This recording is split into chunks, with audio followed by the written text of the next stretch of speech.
शांति। ओम शांति। ओम शांति। ओम शांति। ओम शांति। आज 5 दिसंबर 2023 बाबा ने मीठी मधुर मुरली में कहा कि बाप कौन है। शिव कहते हैं ना बाप को, सदाशिव। वो सदैव कल्याणकारी, सबका कल्याण करने वाला है, मानव मात्र का कल्याण करने वाला है। तो उसके बच्चे भी कैसे होंगे?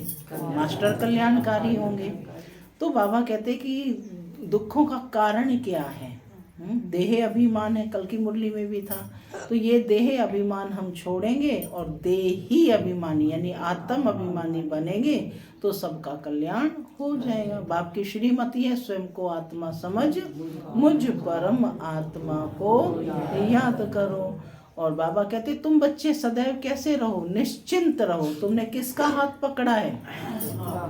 बाप का हाथ पकड़ा है, तो सदैव निश्चिंत रहो, क्योंकि तुमने बाप की गोद ली है। इसलिए जो भी कुछ हो रहा है प्रैक्टिकल में होना ही है, लेकिन तुम निश्चिंत रहते हो। जो हो रहा है अच्छा, हमें लग रहा है कि वह बुरा है, लेकिन उसमें भी कुछ ना कुछ कल्याण समाया हुआ है। सुनते हैं ईश्वरीय महावाक्य। बाबा कहते मीठे बच्चे, सब मीठे बच्चे हैं। कोई कहता है इतने प्यार से? बाबा कहते मीठे बच्चे, कल्याणकारी बाप अभी तुम्हारा ऐसा कल्याण कर देते हैं जो कभी रोना ना पड़े। रोना अकल्याण व देह अभिमान की निशानी है। जितना जितना देह अभिमान में उतना रोते हैं। प्रश्न, किस अटल भावी को जानते हुए तुम्हें सदा निश्चिंत रहना है? प्रश्न क्या है? किस अटल भावी को जानते हुए तुम्हें सदा निश्चिंत रहना है? उत्तर, तुम जानते हो कि इस पुरानी दुनिया का विनाश अवश्य होना है। भल पीस के लिए प्रयास करते रहते हैं, लेकिन नर चाहत कुछ और होता कुछ और। कितना भी कोशिश करें यह भावी टल नहीं सकती। नेचुरल कैलेमिटीज आदि भी होनी है। तुम्हें नशा है कि हमने ईश्वरीय गोद ली है। जो साक्षात्कार किए हैं वह सब प्रैक्टिकल में होना ही है। इसलिए तुम सदा निश्चिंत रहते हो। कैसे रहते हो? निश्चिंत रहते हो। ओम शांति। ओम शांति माना मैं आत्मा शांत स्वरूप हूँ। विश्व में मनुष्यों की बुद्धि में भक्ति मार्ग का ही गायन है, क्योंकि अभी भक्ति मार्ग चल रहा है। यहाँ फिर भक्ति का गायन नहीं है, यहाँ तो बाप का गायन है। बाप की महिमा करनी होती है। भक्ति में सुख नहीं है। यहाँ बाप की महिमा क्या है?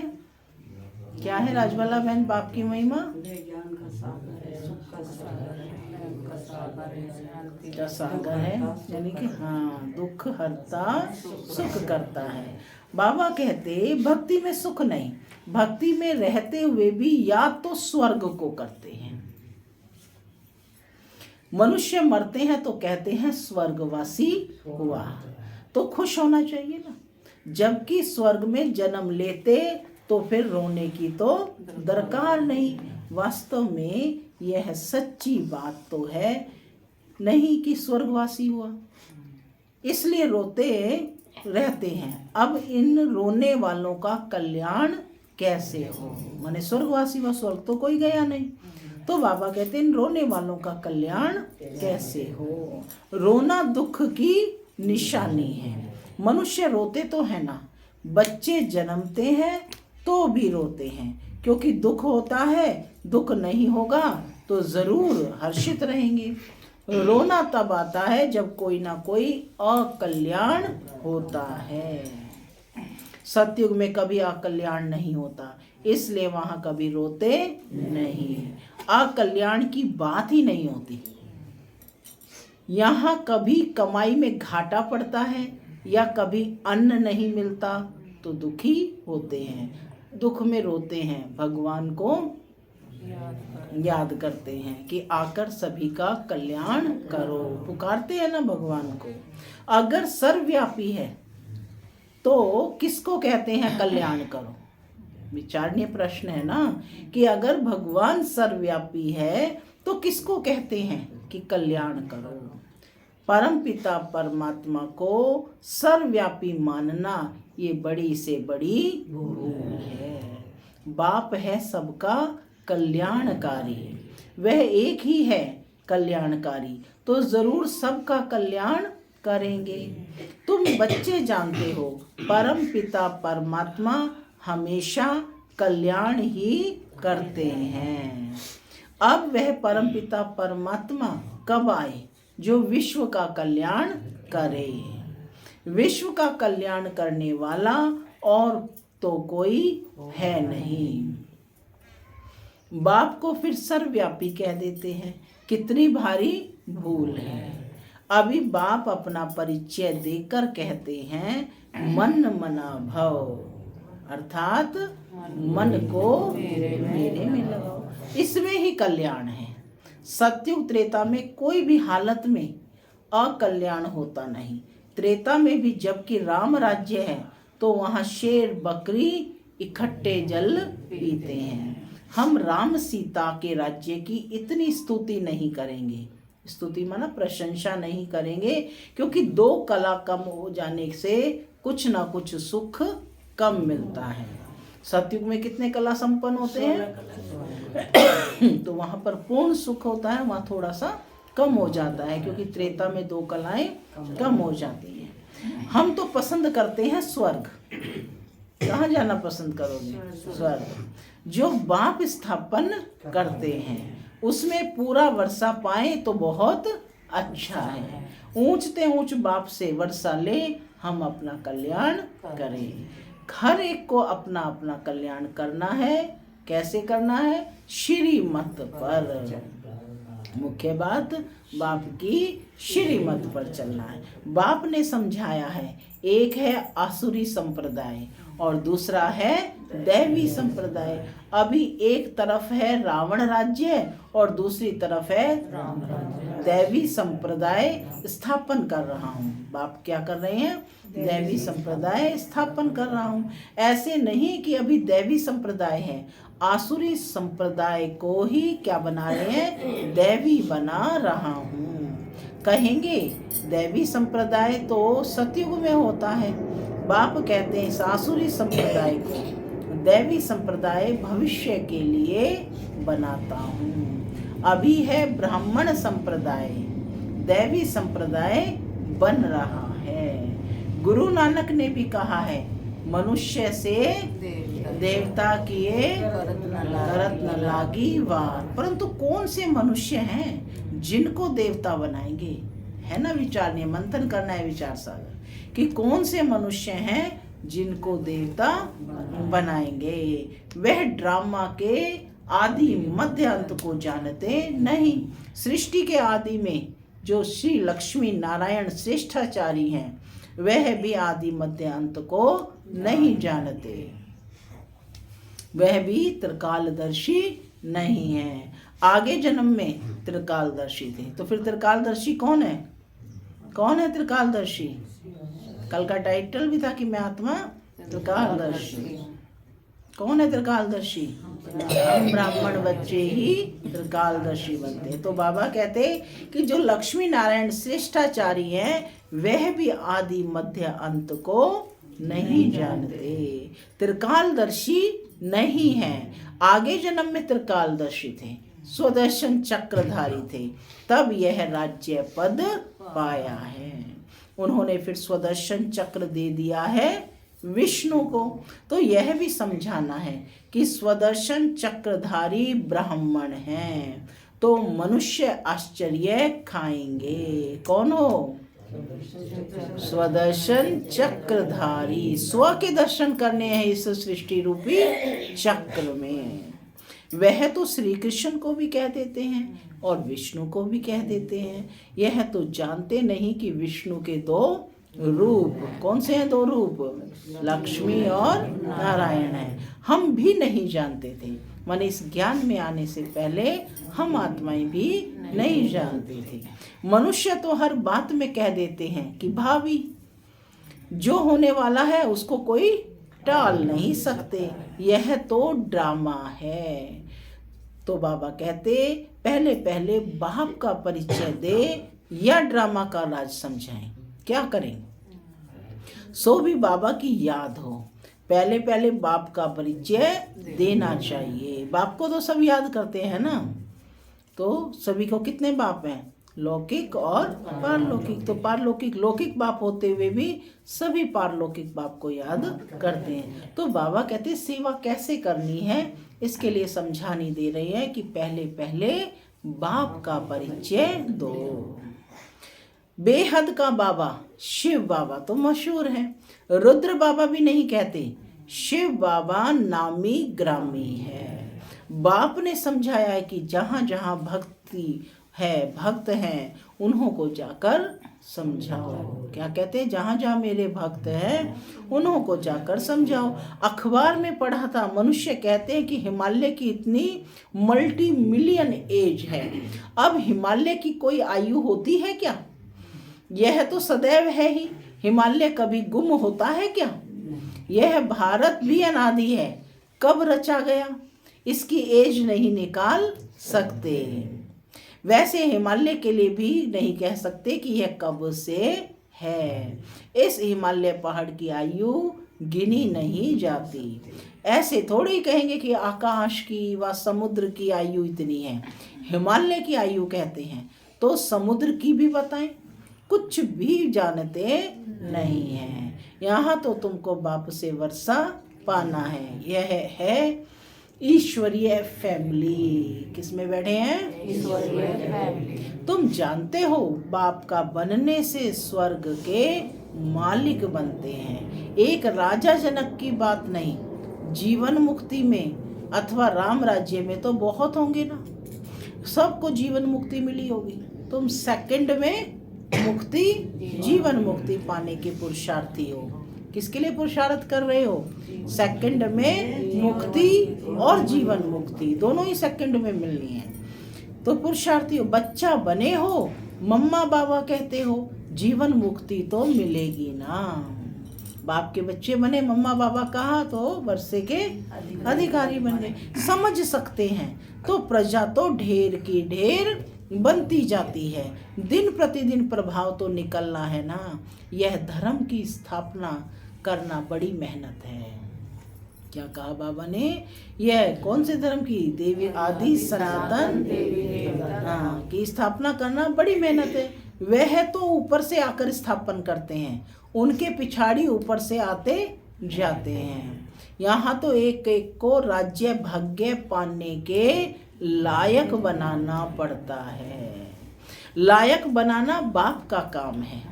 तो जो जीवन मुक्ति और मुक्ति के लायक थे, सबको माया ने नालायक बना दिया है।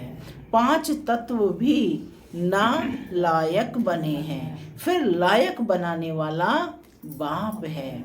तुम्हारा अभी सेकंड जो पुरुषार्थ चलता है, समझते हैं कि कल्प पहले भी फलाने ने ऐसा ही पुरुषार्थ किया था। कोई आश्चर्यवत भागंती हो जाते हैं, फारकती दे देते हैं, प्रैक्टिकल देखते रहते हैं। यह भी समझते हैं कि विनाश सामने खड़ा है, ड्रामानुसार सबको एक्ट में आना है।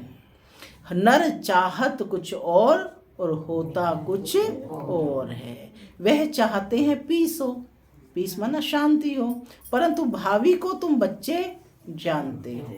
तुमने साक्षात्कार किया है कि वह भल कितना भी माथा मारे कि विनाश ना हो, परंतु यह भावी बाबा कहते टल नहीं सकती। अर्थक्वेक, नेचुरल कैलेमिटीज होंगी, वह क्या कर सकते हैं? कहेंगे यह तो गॉड का काम है। तुम्हारे में भी बहुत थोड़े हैं जिनको इतना नशा चढ़ता है और याद में रहते हैं। बाबा कहते सब तो परिपूर्ण नहीं बने हैं, तुम जानते हो यह भावी टलने की नहीं है। भावी टल सकती है?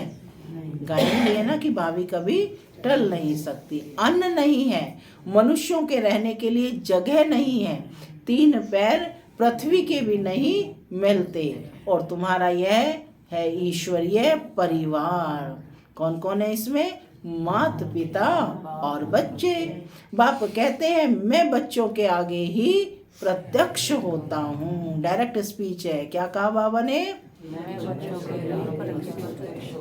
मैं बच्चों के सामने ही प्रत्यक्ष होता हूँ। तो कहाँ बैठे हो? बाप के सम्मुख, बाप दादा के सम्मुख। बच्चों को सिखाता हूँ, रोज पढ़ाई पढ़ा रहे हैं ना, बच्चों को सिखाता हूँ। बच्चे भी कहते हैं कि हम बाप की मत पर चलते हैं। बाप भी कहते हैं मैं बच्चों के ही सम्मुख आकर मत देता हूँ, बच्चे ही समझेंगे। नहीं समझते हैं तो छोड़ो, लड़ने की कोई बात नहीं। हम परिचय देते हैं बाप का। बाप कहते हैं मुझे याद करो तो विकर्म विनाश होंगे, और स्वदर्शन चक्र को याद करो तो चक्रवर्ती राजा बनेंगे। मन मनाभव मध्याजीभव का अर्थ भी यह है। बाप का परिचय दो जिससे क्रिएटर और क्रिएशन का राज तो समझ जाएं। मुख्य यह एक ही बात है, गीता में मुख्य यह एक ही भूल है। बाप कहते हैं मुझ कल्याणकारी को ही आकर कल्याण करना है, बाकी शास्त्रों से कल्याण हो नहीं सकता। पहले तो सिद्ध करना है कि भगवान एक है। क्या सिद्ध कर बताना है? कि भगवान एक है। उनको तुम याद करते हो परंतु तुम जानते नहीं। बाप वर्षा तो जरूर यहाँ के लिए देंगे, वहाँ के लिए देंगे, विचारणीय है। बाप तो सम्मुख चाहिए। शिवरात्रि भी मनाते हो, शिव तो सुप्रीम फादर है सब आत्माओं का। वह रचता है, यह नॉलेज देते हैं कि कैसी नॉलेज? नई नॉलेज देते हैं। सृष्टि चक्र के आदि मध्य अंत को वह जानते हैं। वह है ऊंचे से ऊंचा टीचर। कौन है वह? जो मनुष्य को देवता बनाते हैं, राजयोग सिखलाते हैं। मनुष्य कभी राजयोग सिखला ना सके, हमको भी उसने सिखलाया तब हम सिखलाते हैं। गीता में भी शुरुआत में और अंत में मन मनाभव और मध्याजीभव कहा है, यानी यह श्लोक 2 बार आता है, मन मनाभव मध्याजीभव। तो बाबा कहते कि झाड़ और ड्रामा का नॉलेज भी बुद्धि में रहता है, डिटेल में समझाना पड़ता है। रिजल्ट में फिर भी एक बार बात आती है, बाप और वर्षे को याद करना है।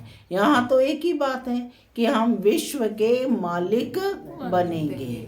विश्व का कल्याणकारी ही विश्व का मालिक बनाते हैं। स्वर्ग का मालिक बनाएंगे, नरक का थोड़े ही मालिक बनाएंगे।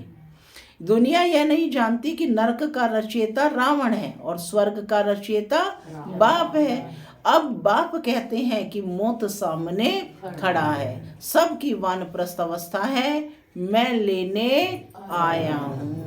मुझे याद करो तो तुम्हारे विकर्म विनाश होंगे। आत्मा मैली से शुद्ध हो जाएगी, फिर तुमको स्वर्ग में भेज देंगे। आत्मा कैसे जाएगी स्वर्ग में?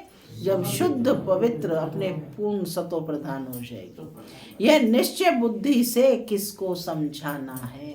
तोते मुआफिक नहीं। कैसे समझाना है? निश्चय बुद्धि से। निश्चय बुद्धि को फिर रोने की व देह अभिमान में आने की बात नहीं रहती। देह अभिमान बहुत गंदा बना देता है। अब तुम देही अभिमानी बनो। शरीर निर्वाह अर्थ कर्म करो। वह तो कर्म सन्यासी बन जाते हैं। यहाँ तो तुमको गृहस्थ व्यवहार में रहना है, बच्चों को संभालना है, बाप को और चक्र को जानना है, तो बहुत सहज है। बाप को और बच्चे को समझना, चक्र को जानना तो बहुत सहज है। बाप को कितने बच्चे हैं? फिर उनमें कोई सपूत है और कोई कपूत। नाम बदनाम करते हैं, काला मुंह कर देते हैं। बाप कहते हैं काला मुंह नहीं करो। बच्चा बन फिर काला मुंह करते हो, कुल कलंकित बनते हो। इस काम चिता से तुम सांवरे बने हो। काम चिता पर थोड़े ही जल मरना है, हल्का नशा भी नहीं होना चाहिए। सन्यासी आदि अपने फॉलोअर्स को ऐसे थोड़े ही कहेंगे, वह रियलिटी में नहीं है। बाप तो सबको सच्ची बातें समझाते हैं। बाप कहते हैं मुझे याद करो। तुमने गारंटी की है बाबा आपकी मत पर चल हम स्वर्गवासी बनेंगे। बाप कहते हैं बच्चे फिर विषय गटर में गिरने का ख्याल क्यों करते हो? तुम बच्चियां जब ऐसी मुरली चलाओगे तो कहेंगे ऐसा ज्ञान तो हमने कभी सुना नहीं। मंदिर के हेड्स को पकड़ना चाहिए, चित्र ले जाना चाहिए। यह त्रिमूर्ति झाड़ दिल वाला के ही चित्र हैं। ऊपर में दैवी झाड़ खड़ा है, बाकी दैवी झाड़ जो पास्ट हो गया वह दिखाते हैं।